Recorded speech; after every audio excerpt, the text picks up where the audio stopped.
knew exactly what I was going to say tonight.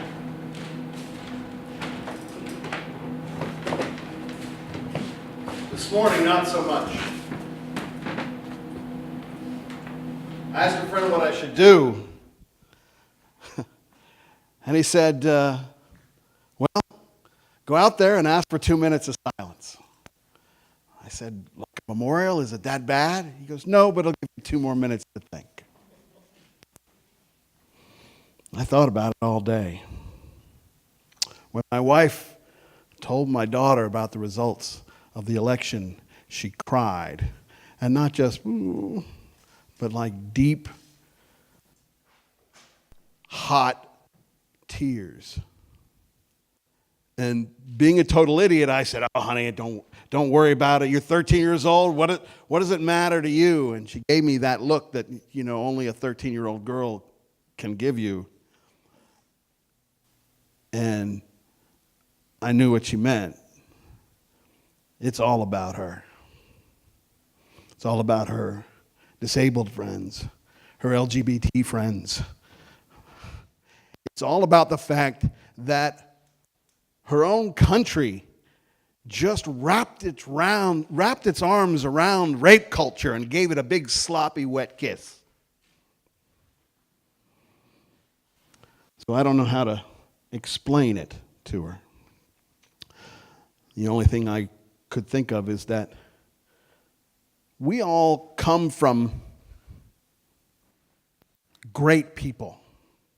We all come from brave, strong survivors. We come from people who fought off saber-toothed tigers with pointed sticks. We come from people who crossed mountain ranges wearing animal skins and carrying their children on their back.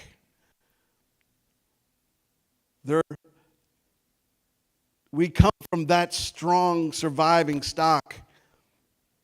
So we owe it to them to step up. We now return you to your previous program. A Jew, a Muslim, a Christian, and an atheist walk into a bar. They sit down, tell stories, share a laugh. And at the end of the night, they get up, shake hands, wish each other well, and go home. Because that's what happens when you're not an asshole. Now, that's not my story. I stole that from the internet. But I started thinking, what happens if we replace those with Republicans and Democrats, liberals or conservatives? Does that make that story even less believable? Are we at a point now where it seems more likely that the Israelis and the Palestinians will find peace before American liberals and conservatives? This election is hard on everybody. Talking to people who are saying they're cutting off their friends, they're cutting off family members because of politics. I feel that. My brother and I don't agree on anything on politics. So we solve the problem by not ever talking about politics. But I don't think that's a viable alternative for us as a nation if we want to stay a democracy. We can't even be on Facebook together.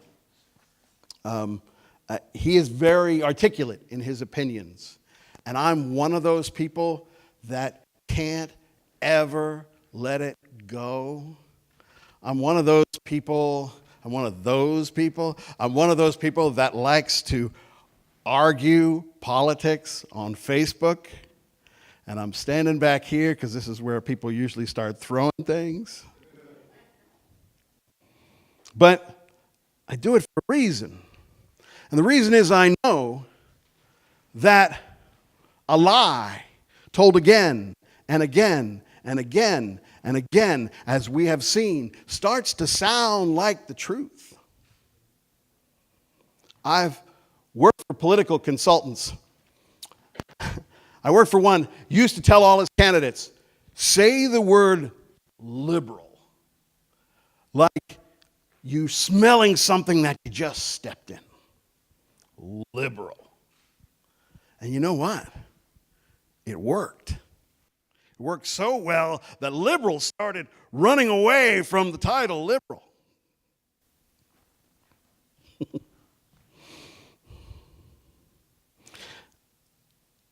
We can't. There's a reason that I argue on Facebook. And it's because nobody was standing up to the lie with the truth. And I'm not going to let that happen again.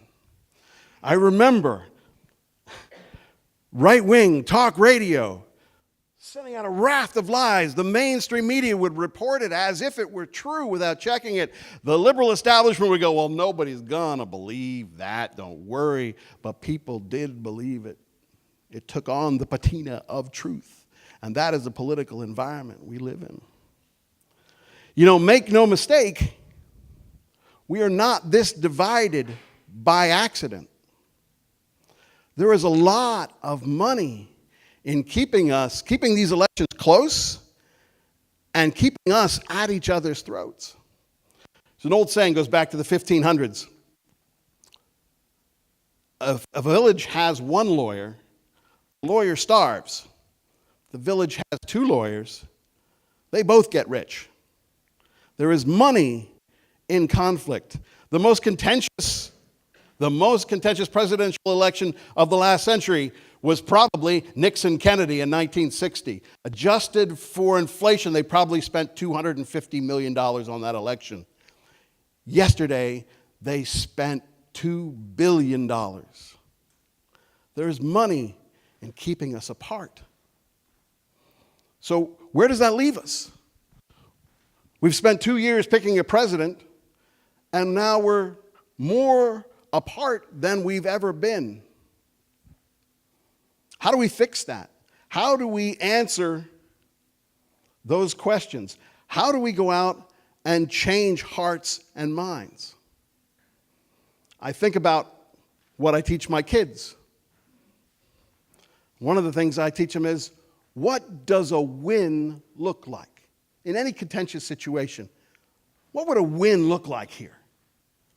My son had to deal with a bully at school. Only this bully was a teacher. She'd gotten in her head that he was trouble. The other teachers said, you're crazy, but she couldn't get past it. It was driving him crazy, and I said, well, what looks like a win here?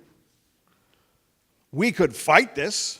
She'd get defensive. The school would back her up, and she has the final word. It's a grade. Or we could do what my mom used to say, and that's kill him with kindness. And that's what he did. He went in every day and flipped the script on her. So by the end of the year, she loved him. He got a good grade, and she even has his artwork still on her wall. That's what a win looks like. What does a win look like in our country's politics? Because what we're doing isn't working. A political campaign is a mechanism of persuasion, and our mechanism is broken. We're not persuading the people we need to persuade. The president said what he's learned from helping people is that everybody comes into the room with their own truth. And the only way you can ever get anything done is if you learn to speak to that truth.